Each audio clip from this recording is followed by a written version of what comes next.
Chapter 30. From previous chapter. Yeah, let's do it. I'll do my best and make something good for Sensei. Chloe said, and we headed towards the kitchen. Continuation from previous chapter. Time skip. One good and happy meal later. Now that eating food is done, I should ask for a duel. But before that, greater than hey, Seal, what did you exactly mean when you said her and her ultimate skills evolution? I get it about her skills evolution, but I don't get it about her evolution, because right now she is a true hero, which means her race is divine human, the highest race that a human can evolve into, and she can't change her race either, so how will she evolve further? Less than about that, Master, her evolving means she and Mana's Chronoa will become one. Greater than what did you mean by that? Less than, I asked her that because I don't get what she means by becoming one with Mana's.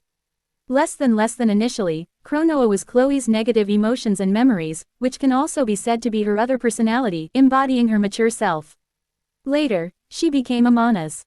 By evolving, it means she will accept her other self, in other words, Mana's Chronoa, and become one with it. Then, she will have complete control over her body, mind, power, and spirit. She will become stronger, losing most of her childishness and becoming a mature person, an adult. Greater than. Note, like how in the lane, she and Chronoa merged and became one in volume 19 after the fight with Michael. And she became an adult in all senses. Greater than if you put it that way, then it makes sense. Okay, I understand now. Less than, now I get it. It's like she will accept her other personality half and become one complete. Okay. Now let's do it. Chloe, now that everything is done, why don't we have our duel? I asked Chloe. Yeah, Sensei, let's have our duel, Chloe said in a fully motivated and determined voice. It seems our little conversation has caught everyone's attention. What, now you're going to fight her? Guy asked in an exasperated voice. Well, yeah, I want to see how strong she really is, I calmly replied to him. You know what, do whatever you want. I don't care anymore, Guy said, finally giving up. If you're fighting, then this fight will be interesting. I'd like to watch that, Vel said, with Grind nodding in agreement. But I want to fight, too. Milam suddenly exclaimed. Yeah, me too. I also want to show my new moves to Rimuru, and then this world will witness the power of the great mighty storm dragon, Veldora Tempest. Kuhahahaha, Veldora chimed in, starting to do his usual Veldora things. Yeah, Master, go and show this world your power. Ramirez added, just adding fuel to the fire. Sigh, what am I going to do with these problem children? I'm going to fight Veldora after 1700 years anyway, so I might as well fight Milam. If I didn't fight her, she might become angry with me and throw a tantrum. Yeah, it will be good. I also haven't fought someone strong for some time, so I think this will be a good idea. They will also give me a good fight. Even though it won't be a challenge, they are still decent opponents. Calm down, guys. I will fight both of you. But not now, maybe after 1700 years, I told them. Really, Tilda Milam asked. Yeah, for real, I said, smiling at Milam. Really real, really real. Milam seemed to be not believing me. Yes, for really real, Milam. And why does it seem like you're not believing me? Aren't we best friends? I said to Milam, but I said the last part in a disheartened voice. It's not like that. I was just excited. Yeah, just excited. So don't be sad, please, Milam said in a panicked voice. Haha, too easy. No, I am not sad, Milam. How can I ever be sad with my best friend? I said to her in a reassuring way. Yeah, you have to prepare yourself, Rimuru, because even if we are best friends, I won't go easy on you. Milam said in full excitement, her aura starting to leak. Yeah, me too. But don't worry, if I see that you are starting to lose, I will go easy on you.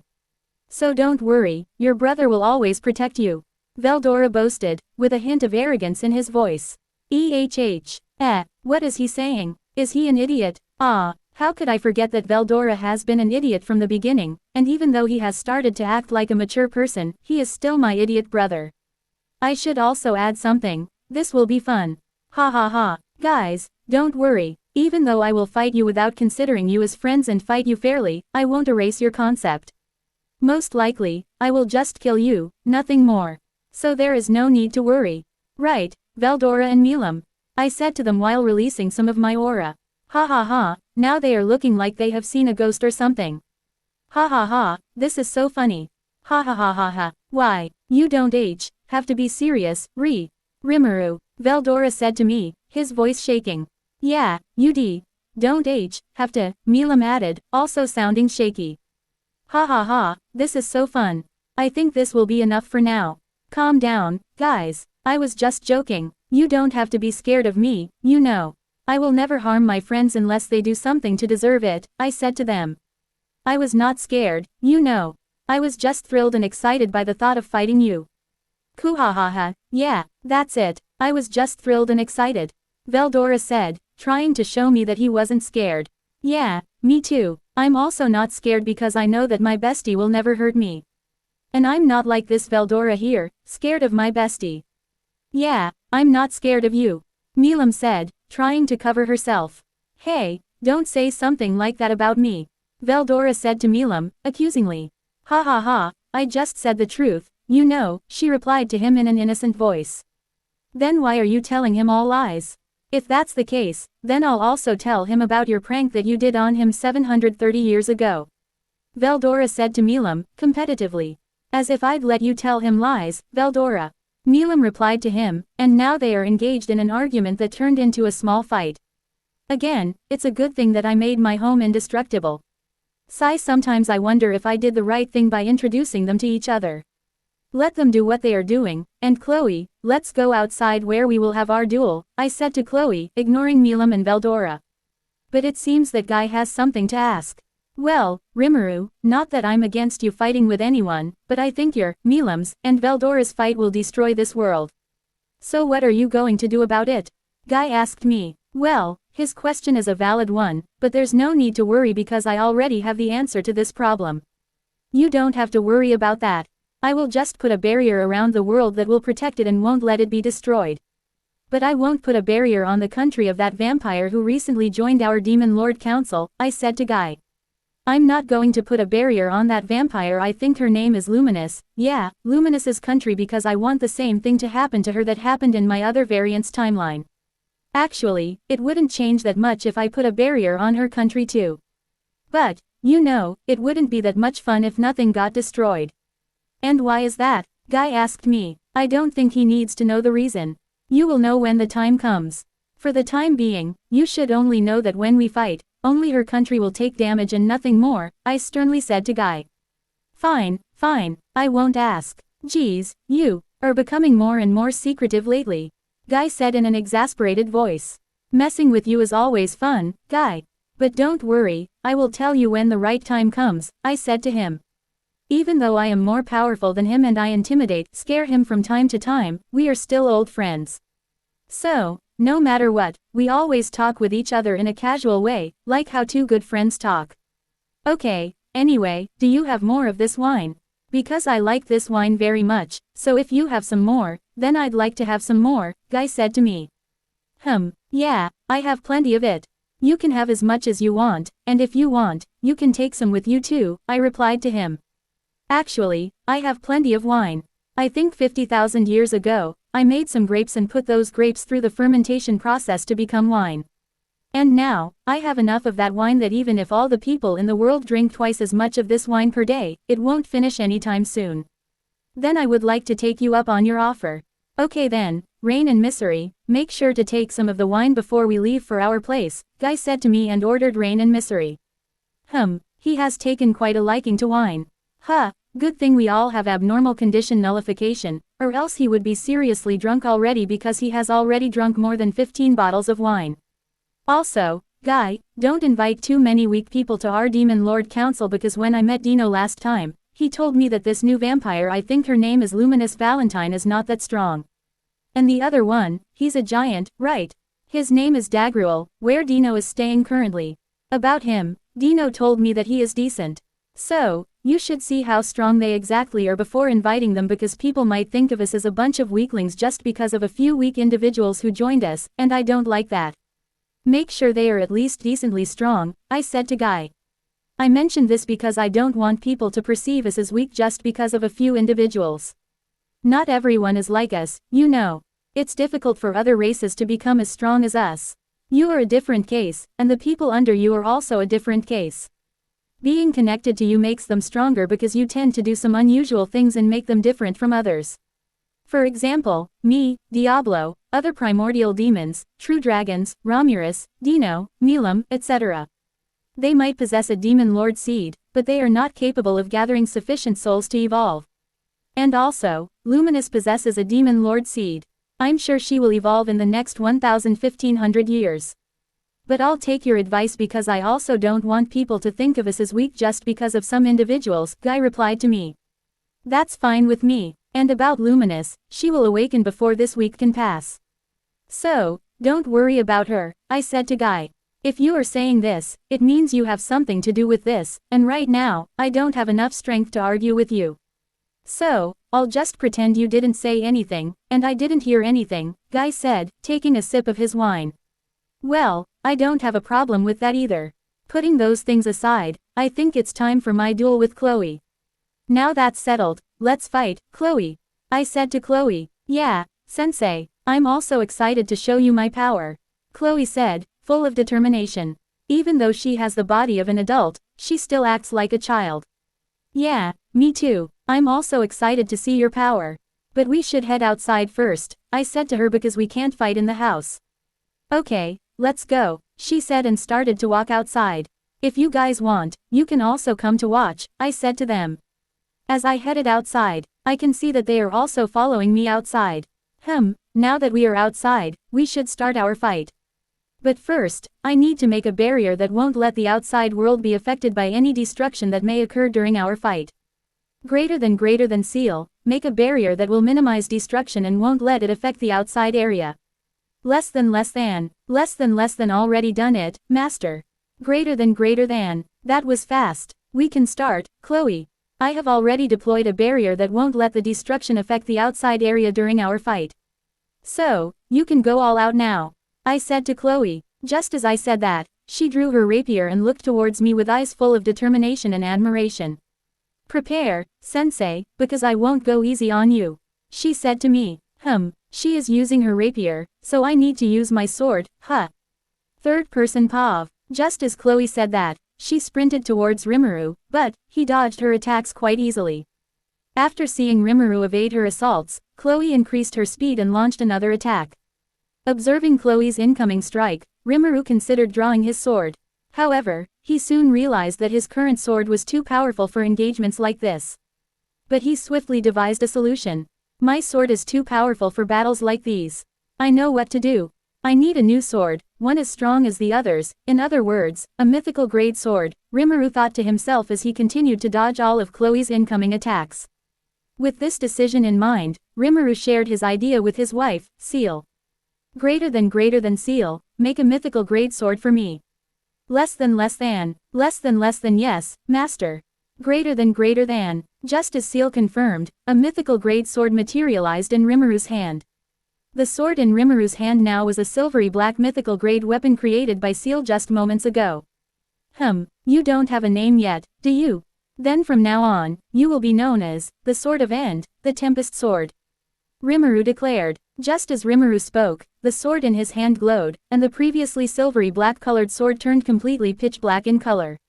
From sheathed saya to tsuba and blade, everything about the sword became pitch black. Additionally, a keychain-like ornament appeared at the end of the handle, featuring a pitch-black dragon. The dragon, with the exception of its golden eyes tinged with a hint of red, matched the sword's color. Moreover, the name, the Sword of End, the Tempest Sword, was engraved on the blade, adding to its mystique and power. Taking his new sword in hand, Rimuru drew it from its sheath. As he did so, the sword seemed to absorb light and space from its surroundings, emphasizing its nature as the Sword of End, capable of bringing anything in its path to its end. Observing Rimuru wield his sword, Chloe, who had momentarily paused when Rimuru created his new weapon, swiftly readied herself to resume the confrontation. Brandishing her rapier, Moon Mistress, Chloe dashed towards Rimuru. Sensing her imminent attack, Rimuru positioned his new sword defensively and deftly avoided Chloe's aggressive advance. Their ensuing clash was fierce, with Chloe unleashing multiple sword techniques learned through countless time loops. Rimuru, however, effortlessly countered each of Chloe's attacks, blocking or parrying them with ease.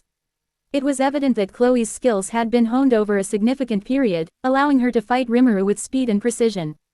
As the battle intensified, Rimuru's strategic prowess and Chloe's determination created a captivating spectacle, drawing the attention of onlookers who watched in awe. However, even as they fight with immeasurable speed, Chloe is still unable to inflict a single scratch on Rimuru. This is because, no matter how much faster Chloe moves, to Rimuru, she appears to be moving in slow motion. It's because Rimuru's natural speed is billions of times faster than anyone in existence, so everything appears sluggish to him. Thus, when Rimuru observes Chloe's incoming attacks, he effortlessly launches counterattacks without resorting to any of his skills.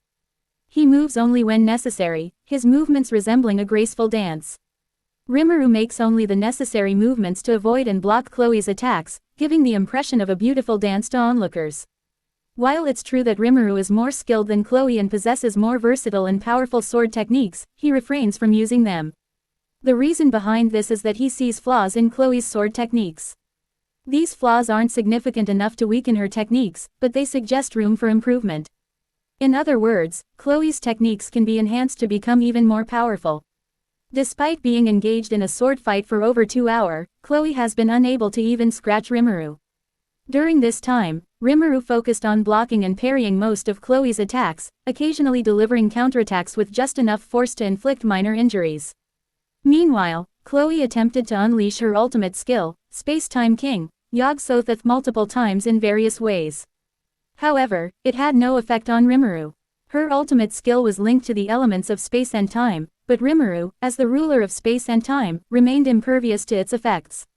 Similarly, Chloe's other ultimate skill, Hope King, Sariel, proved futile against Rimuru.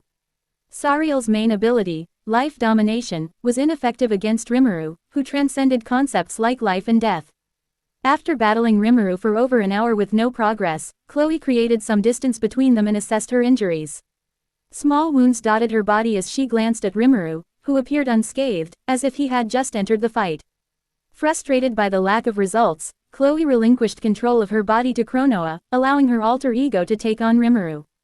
Rimuru's flawless performance thus far left Chloe feeling disheartened, as she had hoped for a more impactful confrontation. Chloe, I had very high expectations from you, but it seems they were in vain, Rimuru expressed with disappointment evident in his voice. Rimuru's intention was to provoke Chloe and assess her true strength. He knew that people often fight with full force when fueled by anger or blinded by rage. His tactic proved effective, stirring a deep sense of disappointment in Chloe. While she could endure much, Rimuru's disappointment struck a nerve she couldn't bear. Chloe refused to accept Rimuru's assessment. Meanwhile, Chronoa, driven by Chloe's negative emotions and memories, was even more furious and frustrated. Rimuru's words ignited a new fire of determination and motivation within Chloe. She vowed to make Rimuru acknowledge her, igniting a surge of determination within her. With newfound resolve, Chloe launched herself at Rimuru with unprecedented speed, surpassing her previous limits. Yet, despite her increased velocity, Rimuru effortlessly dodged every attack. He didn't counterattack, merely evading each strike with apparent ease. His actions seemed almost pitying, further fueling Chloe's frustration. As the battle unfolded, Chloe found herself growing increasingly frustrated with her inability to land a single blow on Rimuru. If you're going to do the same thing again and again, then you're not worth my time. So, in that case, I would like to end this fight right here and right now. Rimuru declared to Chloe. After saying that, he brought his sword in front of him to attack her. He made this attack powerful enough to damage Chloe but not powerful enough to kill her. Even if she were to take this attack without any resistance, she would survive with some injuries. Actually, Rimuru said this because Seal had told him that Chloe was almost ready to evolve and she needed only one final push, acknowledgement from both Chloe and Chronoa. His attack was perfect for this purpose. However, to Chloe, it seemed like she would not survive this attack. After hearing Rimuru's words, Chloe activated the suspended world in hopes of stopping Rimuru or at least stalling for some time. But her hopes were utterly crushed because stopping time had no effect on Rimuru. He did not stop or even slow down for a millisecond, he continued his attack relentlessly. Faced with Rimuru's unyielding assault, Chloe turned to Chronoa for support. Recognizing Chronoa's greater power and skill, Chloe sought unity in their effort to survive. We both need to give our all, Chronoa, or we won't make it through this attack. Chloe urged her. Yes, Chloe, we need to give our all, Chronoa agreed. For the first time, Chronoa also agreed with Chloe. Before becoming Manas, Chronoa had always wanted to go on a rampage and destroy everything, finding calm only in Rimuru's presence. However, after evolving into a Manas, she gained more control over herself and no longer went on rampages. But still, she and Chloe didn't have a very strong connection with each other like Rimuru and Seal. But now, for the first time, they both acknowledged each other. They recognized that in order to survive, they needed each other. And this was the final push they needed to evolve, a push they received from Rimuru. And seeing the time, Seal made her move. Rimuru Pav, my previous mocking of her seems to have had a positive effect. Her speed and power have increased more than twice, and she has been constantly improving her sword skills too. Less than master, Chloe is just one step behind from evolution. She needs one final push, and to that, master needs to provoke her a little more. Greater than, I see. In that case, I know exactly what to do.